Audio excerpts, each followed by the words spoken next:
Imagine standing alone on a battlefield, the weight of 1,000,000,000 hopes resting on your shoulders. The sun beats down, the enemy closes in, and then you roar, defying the odds, rewriting history.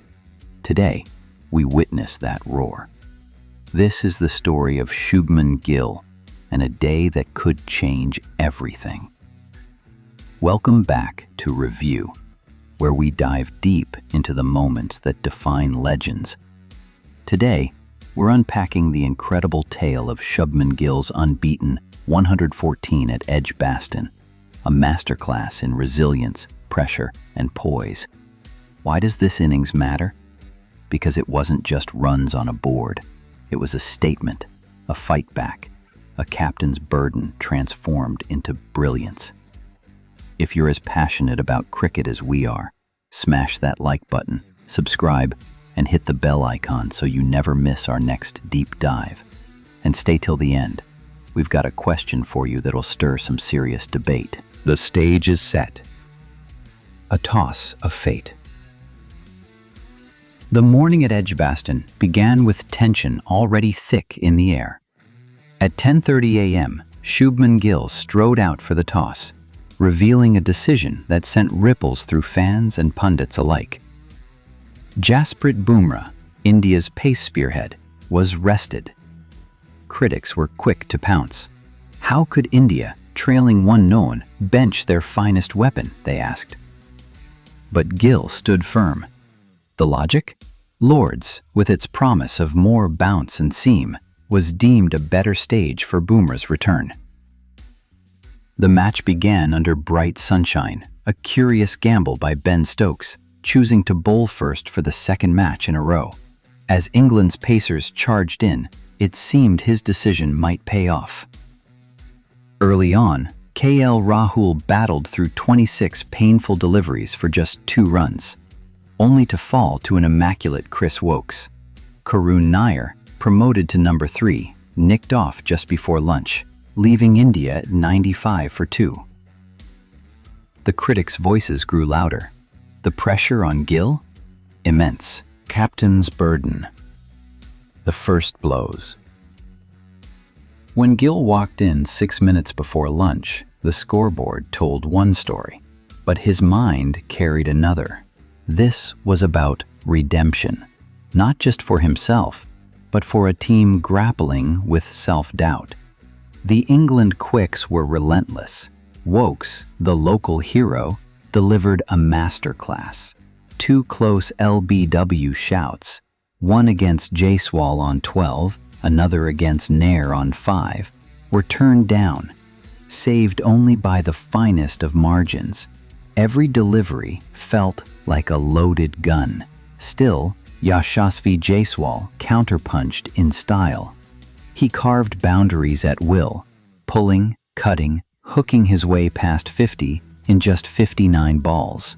But just as his second ton loomed, a moment's lapse cost him. A wide ball from Stokes tempted him, and the edge flew to the keeper. From the other end, Gill watched and learned. Fight within.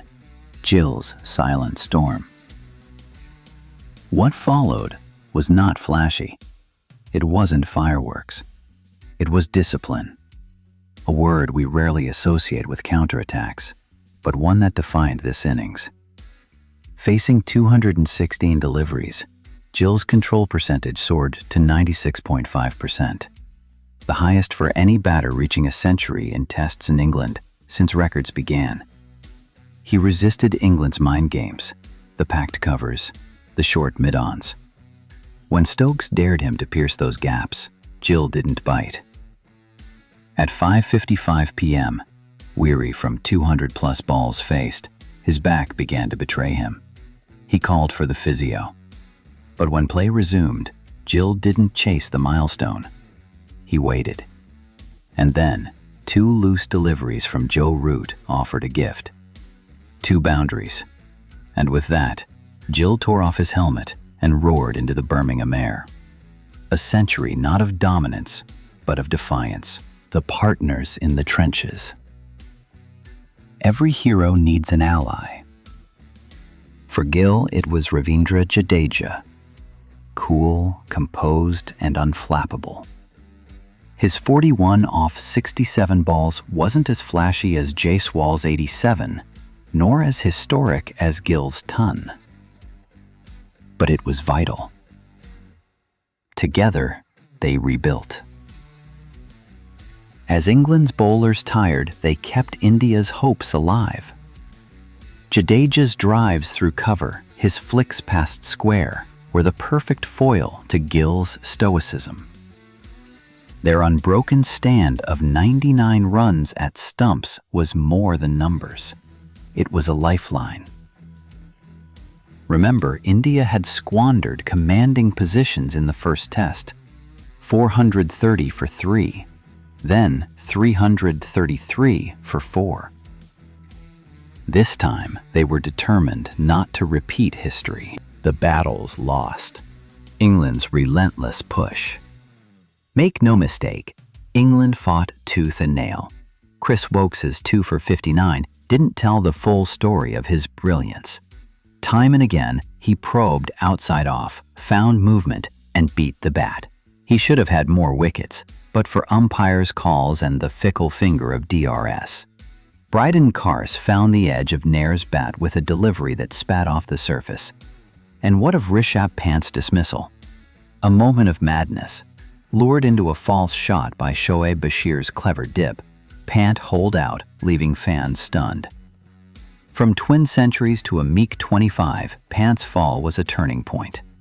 Even the typically wayward Josh Tongue had his moments, though he leaked boundaries at crucial junctures. The historic mark, Gill joins the greats.